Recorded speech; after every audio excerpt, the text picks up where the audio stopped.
ഇന്ന് നമ്മളിവിടെ തയ്യാറാക്കാൻ പോകുന്നത് ഇലകൾ ഉപയോഗിച്ചിട്ടുള്ള മുട്ടച്ചോറാണ്. ഇത് സ്കൂളിൽ കുട്ടികൾക്ക് കൊടുത്തുവിടാൻ പറ്റിയ നല്ലൊരു ഐറ്റമാണ്. അതിനായിട്ട് ഇഞ്ചി ചെറുതായിട്ട് അരിഞ്ഞത്, ചുവന്നുള്ളി ചെറുതായിട്ട് അരിഞ്ഞു, വെളുത്തുള്ളി ചെറുതായിട്ട് അരിഞ്ഞത്, പച്ചമുളക് 2 ചെറുതായിട്ട് അരിഞ്ഞത്, പിന്നെ നമ്മൾ ചീരയില കുറച്ചെടുത്തുണ്ട്, പുതിനയില കുറച്ചെടുത്തുണ്ട്, വേപ്പില കുറച്ചെടുത്തുണ്ട്, മല്ലിയില കുറച്ചെടുത്തുണ്ട്. ഇതെല്ലാം കൂടി മിക്സിയുടെ ജാറിലേക്ക് നമ്മൾ ഇട്ട് കൊടുക്കുകയാണ്.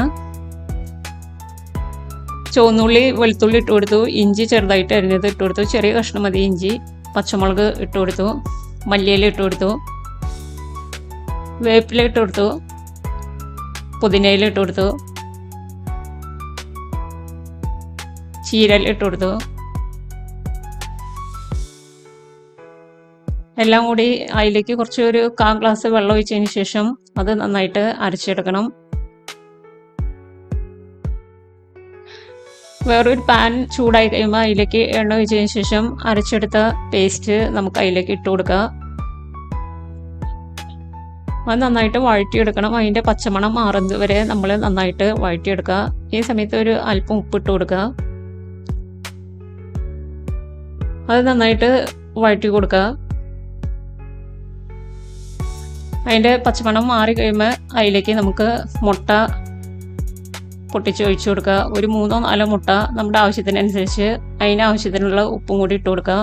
ഒന്ന് മിക്സ് ചെയ്തതിന് ശേഷം നമുക്കത് ഒന്ന് മൂടി വയ്ക്കാവുന്നതാണ്. ഒരു 2 മിനിറ്റൊക്കെ മൂടി വെച്ചാൽ മതി. അതിനുശേഷം നമുക്കത് തുറന്നതിന് ശേഷം നന്നായിട്ട് മിക്സ് ചെയ്യുക. നന്നായിട്ടത് പൊരിച്ചെടുക്കുക, ചിക്കി പൊരിച്ചെടുക്കുക. നന്നായിട്ട് മിക്സ് ചെയ്ത് എല്ലാം മിക്സ് ചെയ്തെടുക്കുക. അതിലേക്ക് ഒരു മസാലപ്പൊടി കുറച്ച്, മഞ്ഞൾപ്പൊടി കുറച്ച് ഇടുക. അതും നന്നായിട്ട് മിക്സ് ചെയ്ത് എടുക്കുക. അത് നന്നായിട്ട് മിക്സ് ചെയ്തതിന് ശേഷം നമ്മൾ അതിലേക്ക് ചോറാണ് ഇട്ട് കൊടുക്കണേ. ചോറ് നമ്മുടെ ആവശ്യത്തിനനുസരിച്ച് ഇട്ട് കൊടുക്കുക. ഞാനിവിടെ കുറച്ച് ചോറ് ഇടണേ. നമുക്ക് കൂടുതൽ ആവശ്യമുണ്ടെങ്കിൽ നമ്മൾ മുട്ടയും ഇലകളൊക്കെയും കൂടുതൽ യൂസ് ചെയ്യുക. ചോറിട്ട് കൊടുത്തതിന് ശേഷം നമുക്ക് മിക്സ് ചെയ്യുക നന്നായിട്ട്. ഈ സമയത്ത് ഉപ്പ് കുറവുണ്ടെങ്കിൽ നമുക്ക് കുറച്ച് ഉപ്പ് ഇട്ട് കൊടുക്കാവുന്നതാണ്. ഇത് വളരെ നല്ലൊരു ഐറ്റമാണ്. സാലഡും അച്ചാറും ഉണ്ടെങ്കിൽ ഇത് വേറെ കറികളൊന്നും വേണ്ട.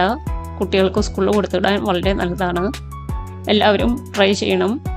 ഇഷ്ടമായെങ്കിൽ വീഡിയോ ഷെയർ ചെയ്യുക, ലൈക്ക് ചെയ്യുക, സബ്സ്ക്രൈബ് ചെയ്യുക. Thank you.